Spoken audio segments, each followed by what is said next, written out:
राधे राधे दोस्तों, आज मैं आप लोगों को एक विकलांग विधवा बहू की शादी की कहानी सुनाने जा रहा हूं।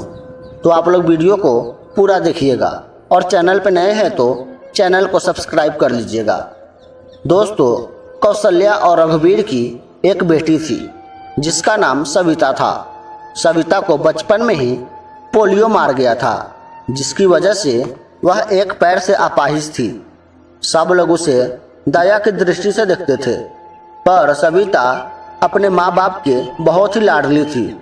वह उसकी आंखों का तारा थी। उसके माँ बाप कभी भी उसके आंखों में आंसू नहीं आने देते थे। सविता अपाहिज जरूर थी, लेकिन सभी कामों में कुशल थी। वह स्कूल में भी सभी अध्यापकों की प्रिय थी। एक दिन कौशल्या बोली अपने पति से, सुनो जी, सविता 11वीं पास हो गई है। हमारी बेटी दिव्यांग है, उसके लिए भी ऐसा ही लड़का ढूंढना पड़ेगा। लगता है कि उसकी शादी करने में बहुत ही मुश्किलें आएंगी, इसलिए अभी से लड़का ढूंढना शुरू कर दीजिए। तब रघुवीर बोला, हाँ कौशल्या, सही कहती हो। सविता कितनी सुंदर और सर्वगुण संपन्न है, लेकिन पैर की वजह से मेरी बेटी की जिंदगी खराब हो गई। तब सविता ने अपने माँ बाबूजी की बातें सुन ली और पास आकर बोली, बाबूजी, क्या मैं आप सब पर बोझ हूँ? मेरा पैर खराब है, इसका मतलब यह तो नहीं कि मैं किसी पर आश्रित रहूंगी। फिर कैसे हुई मेरी जिंदगी खराब? तब कौशल्या बोली, मन छोटा मत कर बेटी, किसने कहा कि तू मुझ पर बोझ है? तू तो हमारी आंखों का तारा है। सविता बोली, माँ, मैं पढ़ाई के साथ साथ कुछ करना भी चाहती हूँ, जिसकी वजह से मैं खुद पर निर्भर रह सकूं। इधर सविता की पढ़ाई पूरी हो गई और उधर रघुवीर सविता के लिए लड़का ढूंढने लगा। सविता के लिए परेश का रिश्ता आया। परेश रसायन फैक्ट्री में काम करता था। परेश अपनी माँ रमा और अपने पिताजी मुकेश के साथ सविता को देखने उसके घर आए। तब मुकेश बोला, अरे बेटा, लड़की का तो एक पैर खराब है। तब परेश बोला, पिताजी, अगर मैं दिव्यांग लड़की से शादी करूंगा तो मुझे किसी का जीवन संभालने का सौभाग्य मिलेगा। तब रमा बोली, बेटा, तेरी जिंदगी है, जो भी फैसला लेना सोच समझ कर लेना। परेश बोला, देखिए सविता जी, मैंने आपकी जितनी तारीफ सुनी, मैं खुद आपसे मिलने से रोक नहीं पाया। क्या आप मुझसे शादी के लिए राजी हैं? तब सविता बोली, परेश जी, मैं एक अपाहिज लड़की हूँ और आप पूर्ण रूप से स्वस्थ है। क्या आप एक अपाहिज लड़की को स्वीकार करेंगे? तब परेश ने कहा, सविता, मैं जिंदगी भर आपका सहारा बनने के लिए तैयार हूँ, अगर आपको कोई ऐतराज ना हो तो। तब सविता बोली, अगर आप तैयार हैं तो मैं अपने आप को खुश नसीब मानती हूँ कि मुझे आप जैसा जीवन साथी मिलेगा। सविता और परेश की बहुत ही धूमधाम से शादी हुई। चारों तरफ चर्चा थी कि बड़ी भाग्यशाली है सविता, जो दिव्यांग होते हुए भी उसे इतना अच्छा पति मिला। रमा बोली, बहू, आज तुम्हारा पहला दिन है, इतनी जल्दी कैसे उठ गई? आराम से उठ जाती। तब सविता ने कहा, माँ, मुझे जल्दी उठने की आदत है। मैंने नाश्ता बना दिया है, आप सब लोग आकर नाश्ता कर लीजिए। रमा हैरान थी कि एक पैर से खराब होते हुए भी सुबह उठकर नाश्ता भी बना दिया। इस तरह सविता ने थोड़े ही दिनों में सारी जिम्मेदारियां अपने ऊपर ले ली। सविता से सभी लोग काफी खुश थे। एक दिन रमा कहती है, परेश, तेरी बीवी लाखों में नहीं करोड़ों में एक है। मैं तो डरती थी कि कहीं ऐसा ना हो कि एक दिव्यांग लड़की के शादी करके कहीं मेरे बेटे की जिंदगी ना खराब हो जाए। तब परेश कहा, माँ, मेरा फैसला कभी गलत नहीं हो सकता। आपसे एक बात कह रहा हूँ कि अगर मुझे कुछ हो जाए तो सविता को अपनी बेटी की तरह रखना। तब रमा बोली, चल पगला, ऐसा नहीं बोलते, वो अभी भी मेरी बेटी ही है। और अगले ही दिन जैसे उनकी खुशियों की किसी की नज़र लग गई हो, ऐसा हो गया। परेश की फैक्ट्री में जहरीली गैस लीक हो जाने से कई लोगों की मौत हो गई, जिनमें परेश भी शामिल था। जब ये खबर परेश के घर वालों तक पहुंची, तब घर में हाहाकार मच गया। लेकिन सविता तो जैसे पत्थर सी हो गई। वह खामोश थी, उसकी आंखों में आंसू नहीं थे। वह परेश को यूं ही फटी आंखों से देखती रही। कुछ औरतों ने उससे हिलाते हुए कहा, बहू रो ले, देख परेश को, वह मर गया है। अगर रोएगी नहीं तो पागल हो जाएगी तू। विधवा हो गई है तू विधवा। इस तरह की बातें सोचकर सविता फुट फुट कर रोने लगी। सविता रोते हुए कहती है, उठो परेश, आंखें खोलो, मैं अकेले अब किसके सहारे जीऊंगी। अभी तो मैंने तुम्हारा साथ कुछ ही दिन गुजारे थे, फिर मुझे अकेले छोड़कर क्यों चले गए।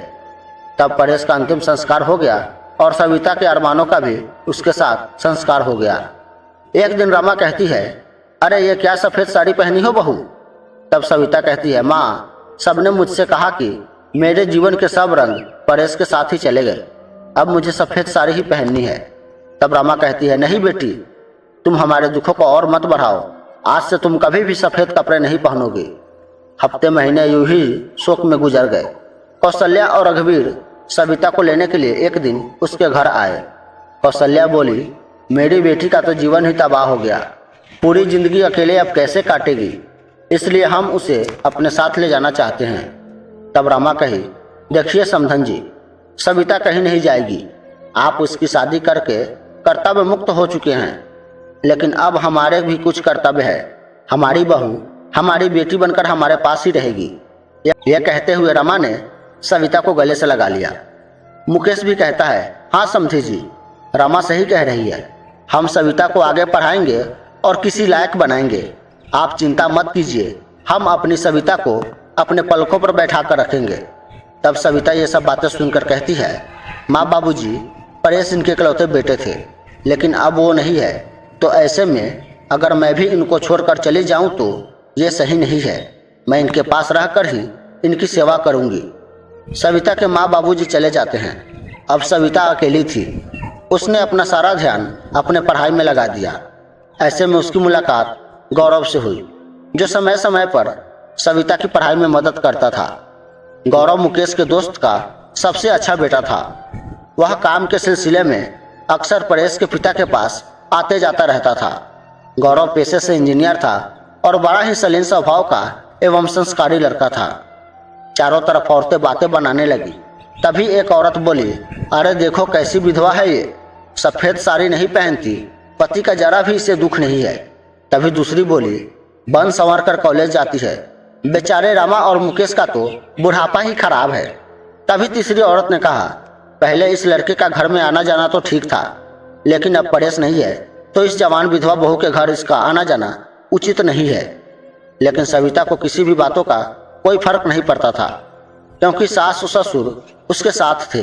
रमा जब इतनी अच्छी बहू के लिए लोगों के ये ताने सुनती तो वह तरफ उठती थी और रोने लगती थी। सविता ने अपनी मेहनत से बीएड कर ली और विकलांग कोटों में वह एक शिक्षक के रूप में नियुक्त हो गई। रमा एक बार अपने पति से कहती है, सुनो परेश के पापा, हमारी सविता अब एक टीचर बन गई है, लोग ना जाने कैसे कैसे ताने देते हैं, हमें अब उसकी शादी कर देनी चाहिए।